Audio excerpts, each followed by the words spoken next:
Oi, nós vamos hoje nesse vídeo tratar do capítulo 6 de Romanos, que para mim é o melhor capítulo que tem em Romanos. Eu gosto muito do capítulo 6 pela profundidade daquilo que ele vai revelar para nós, né? Legal. Vamos ler então alguns versículos aí pra gente se inteirar um pouquinho sobre o que fala o capítulo 6. Então, nós vamos ler o 4, o 10 e o 11, que diz assim: Fomos sepultados com ele na morte por meio do batismo, a fim de que, assim como Cristo foi ressuscitado dos mortos, mediante a glória do Pai, também nós vivamos uma nova vida. Porque morrendo, ele morreu para o pecado uma vez por todas, mas vivendo, vive para Deus. Da mesma forma, considerem-se mortos para o pecado, mas vivos para Deus em Cristo Jesus.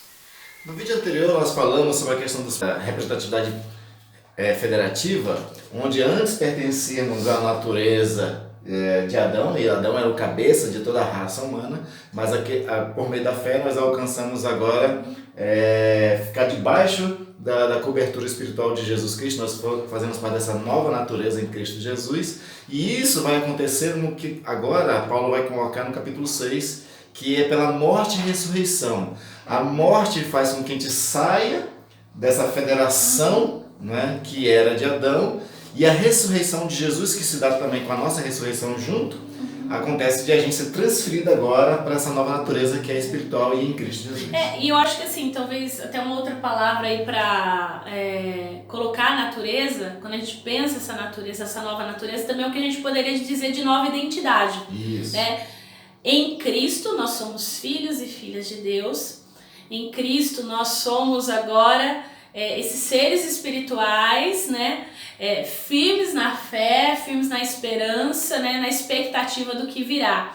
Então é interessante isso, porque essa nova identidade em Cristo faz com que o pecado não seja mais o nosso Senhor, porque o nosso Senhor é Cristo. Então, como viver então essa nova vida tendo um novo Senhor, ou seja, alguém que dirige agora quem nós somos, as nossas expectativas, a nossa forma de pensar, né? Que poder é esse? Porque, como a gente comentou, a gente é um ser integral e a gente tem essa luta ainda então com o pecado, né? Exatamente. Como trabalhar tudo isso. Exatamente. Paulo ele vai começar falando sobre nós fomos sepultados com Cristo. Isso é meio complicado de entender, não é? Jesus morreu há 2000 anos atrás, né? Mas Paulo também fala eu acho que 1 Coríntios 12, 13, vai dizer assim que todos fomos pelo Espírito Santo batizados em Cristo Jesus.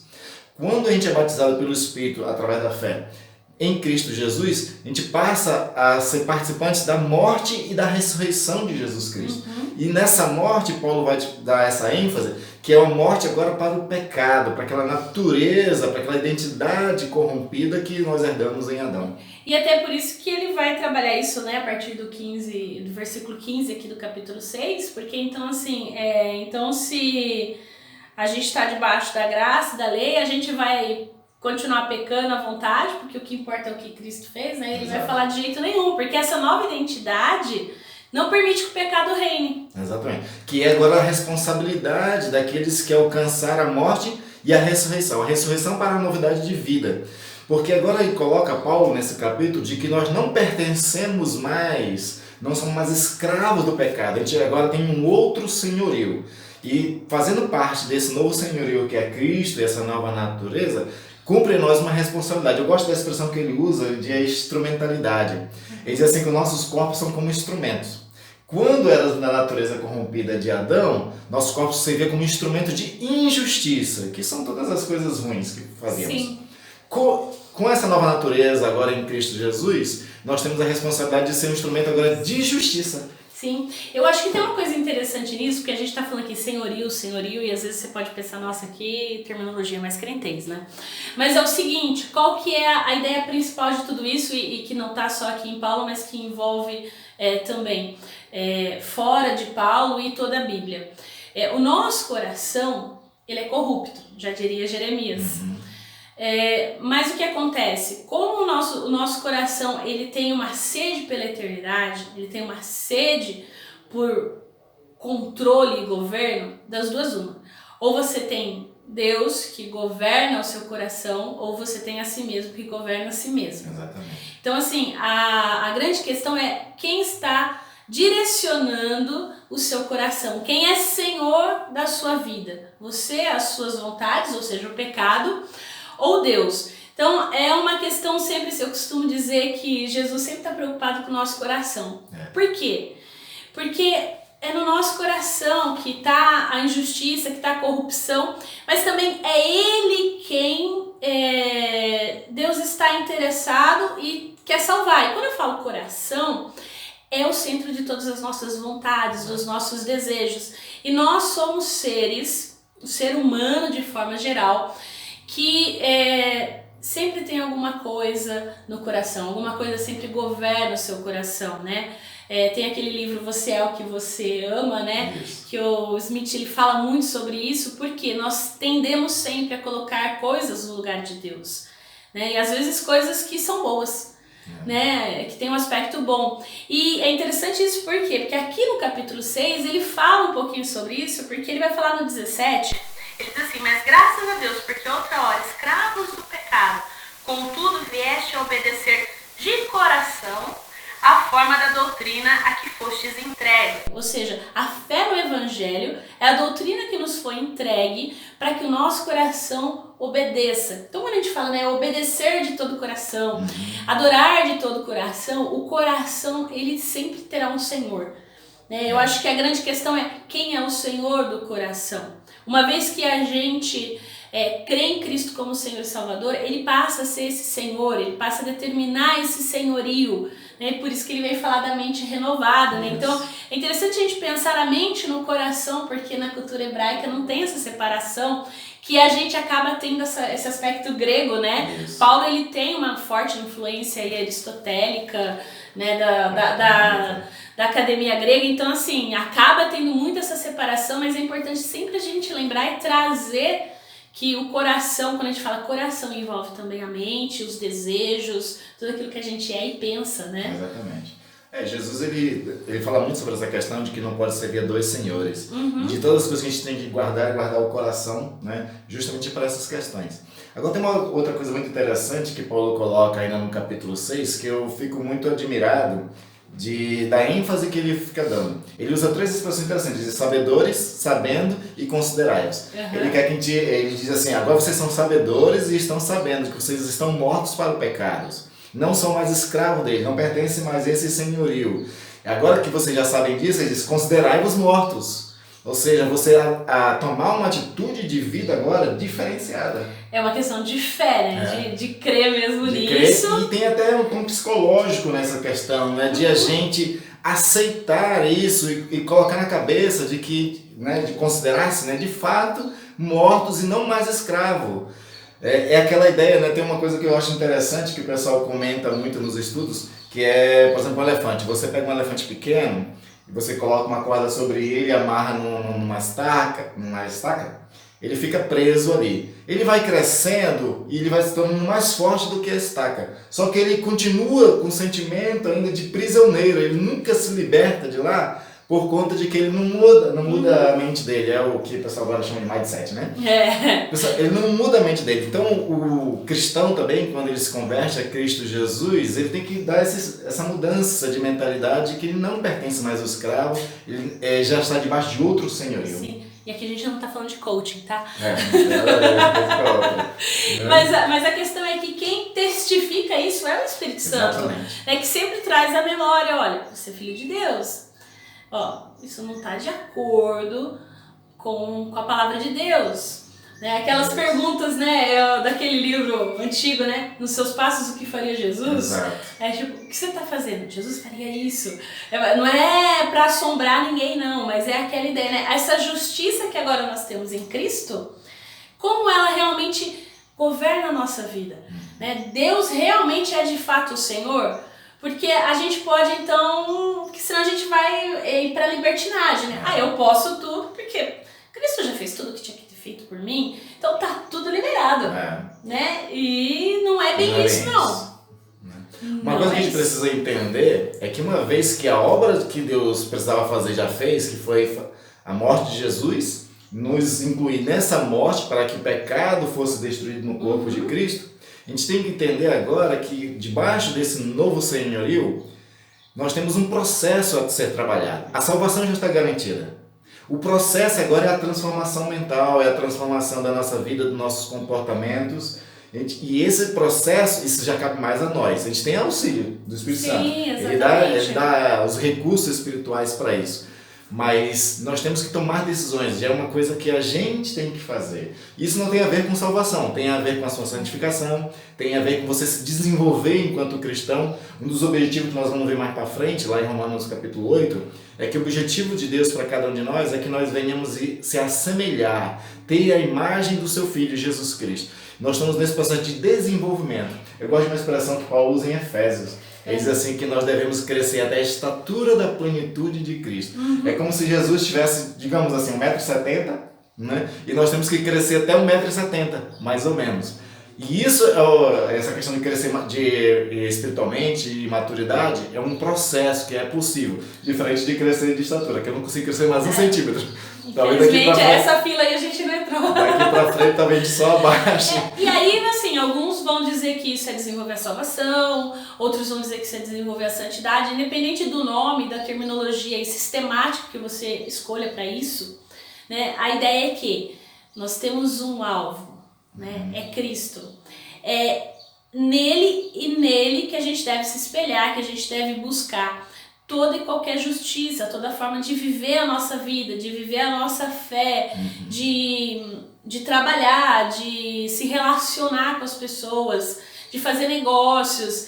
Então, assim, é uma coisa muito abrangente, né? Uma integralidade da nossa vida que a gente deve buscar ter Cristo como aquele em que nós nos espelhamos. Exatamente. Então, assim, por isso que a questão da libertinagem, quem usa isso para fazer o que quer como argumento, também peca. Exatamente. Porque não é essa a ideia, né? A ideia, sim, é que agora nós estamos vivendo pelo reinado da graça de Deus, e essa graça, ela é maravilhosa, ela nos contempla, ela nos perdoa, ela nos restaura, e ela dá realmente, de fato, para nós possibilidades de viver uma vida, assim, com menos regrinhas, como a lei, mas ela não é para libertinagem, não é para curtição, como muita gente infelizmente defende. Isso. E a gente precisa se preocupar com uma coisa, que é uma outra expressão que Paulo usa muito nesse texto, que é a questão do corpo, né?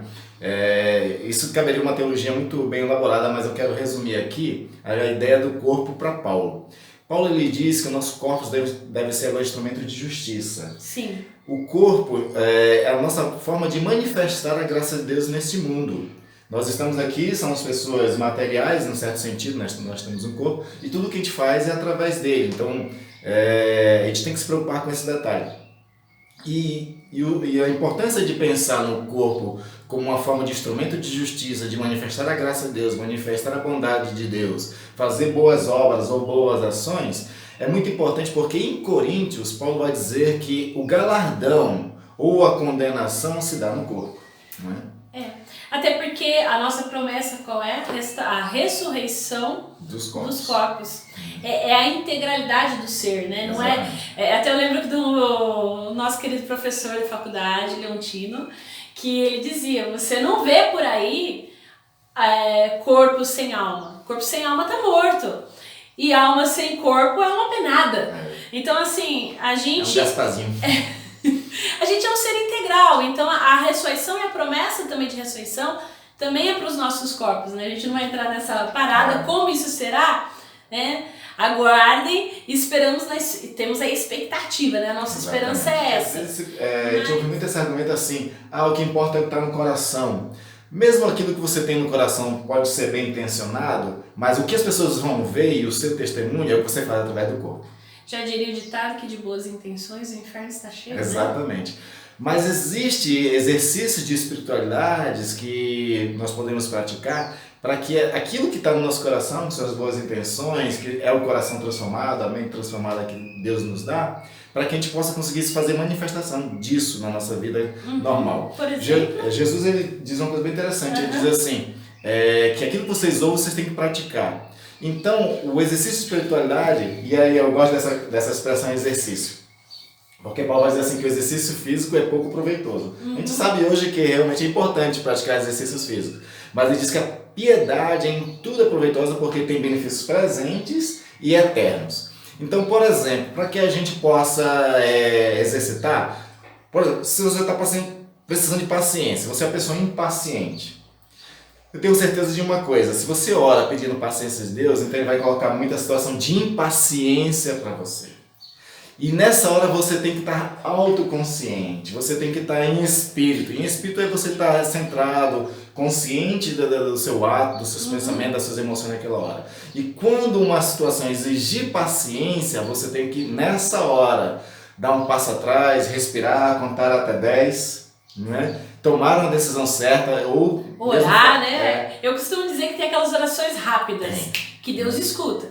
Que assim, você tá nessa situação, aquele passo para trás, você pensa, Deus, o que eu faço agora? Me ajuda. Exatamente. Ele ajuda. Você sabe que a meditação é a melhor prática para exercitar a paciência? Meditação as pessoas gostam de associar com as práticas orientais, mas a meditação ela também faz parte da tradição cristã. Os salmos ele tem mais recomendação à meditação do que a oração, por exemplo. Apesar de que a meditação é um tipo também de oração. Sim. Quando você medita, é aquele momento que você para, você respira, você se centraliza, é a questão de você ficar no agora, não é? E aí você, quando está meditando num texto bíblico, faz com que a sua mente, o seu corpo consiga um domínio, consiga um autocontrole. Tem um livro que eu gosto de ler, onde o autor fala sobre meditação, e ele diz que é recomendável a gente fazer 12 minutos de meditação diária, para que a gente comece a sofrer vários benefícios no caráter, na paciência, todas essas coisas. Então é um tipo de espiritualidade que nós podemos fazer, para que assim aquilo que está no nosso coração seja também transpareça através do nosso testemunho da nossa vida. E eu acho que tem também assim, um outro exercício que envolve a meditação e que vale a pena a gente pensar, né?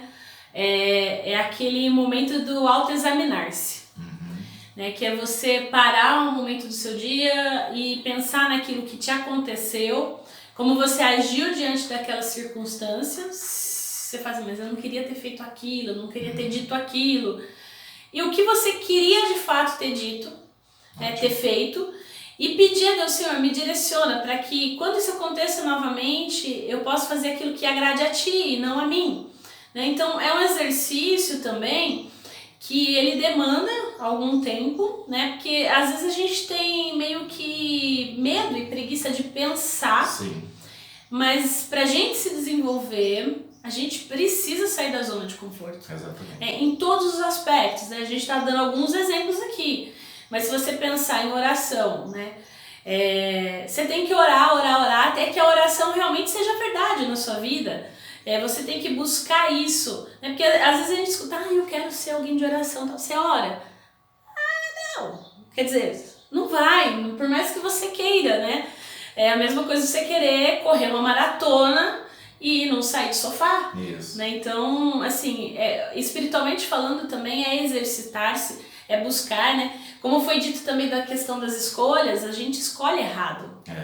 Infelizmente. Mas o Espírito Santo sempre vai trazer memórias dessas coisas que a gente disse, nossa, não ficou legal. Né? De realmente, se houver a possibilidade de reaver com as pessoas, ok, mas se não reaver, que você possa também colocar diante de Deus e pedir perdão e pedir, Senhor, eu não quero isso, eu quero uma vida de graça e não de pecado, enfim. Quando a gente fala de escolhas, porque eu já ouvi, né, muita gente fala assim, mas se o Espírito Santo quiser, ele muda sim. Você quer? Porque Deus não arromba coração. Exatamente. Ele diz que ele vai bater e quem abrir, ele senta e ceia com ele. Exatamente. Você falou uma coisa muito importante sobre se você quer orar, começa orando. E não precisa ser, por exemplo, 1 hora já de oração. Existe um poder em você fazer as coisas começando pequeno e gradativamente aumentando. Então, por exemplo, você pode na primeira semana fazer 10 minutos de oração, na segunda semana 15 minutos, na terceira semana 20. E assim você vai devagarzinho criando um hábito e vai crescendo aos poucos. Agora eu queria aproveitar, já que a gente falou sobre exercício de espiritualidade, essas coisas, vamos recomendar um livro, né? Vamos! Um clássico para você que quer praticar exercício de espiritualidade, do Richard Foster, chamado Celebração da Disciplina. Deixa eu mostrar aqui. Esse vale muito a pena você ter, porque ele vai falar um pouquinho de tudo isso que a gente falou, muito mais aprofundadamente, né? e é bom. Ele trabalha 12 exercícios de espiritualidades, são espiritualidades interiores, exteriores e comunitárias. Sim. É um excelente livro, ele não é caro, é uma leitura muito gostosa, não precisa ser teólogo, não precisa ser especialista para poder ler, ele é feito para o grande público. Né? E é excelente esse livro, eu recomendo para falar sobre disciplina e espiritualidade, e assim você vai estar desenvolvendo cada vez mais a sua vida, crescendo em maturidade, chegando próximo a Cristo Jesus. Exatamente. E como para a gente finalizar, né, o versículo 18 diz assim que vocês foram libertados do pecado e tornaram-se escravos da justiça. Então, esse tornar-se escravo é render-se, né? É não ter, a gente não tem opção, escravo não tinha opção. Depois vale a pena de repente a gente falar um pouquinho sobre isso, até para entender isso, mas deixa para o próximo vídeo. Mas essa questão de tornar-se escravo da justiça é buscar em Deus a instrumentalização para fazer aquilo que ele quer. Um escravo faz o que o seu senhor quer. Exatamente. Então a ideia da gente apresentar aqui para vocês essas disciplinas, essas possibilidades, né, de pensar e de fortalecer a fé, é que em Cristo nós somos novas criaturas. Nós somos agora filhos e filhas de Deus. Como um filho e uma filha de Deus, ele vive. Como ela vive. Essa nova vida, ela é pensada e planejada por Deus e ela está ao alcance de todos nós. Querer estar mais próximo de Deus, querer viver essa vida que realmente Ele quer para você, com certeza é benefício. Isso. Então lembre-se, você sabe agora que você morreu para o pecado, você é um sabedor de que nasceu como nova criatura em Cristo Jesus, agora considere-se mortos para o pecado. Até o próximo vídeo. Até!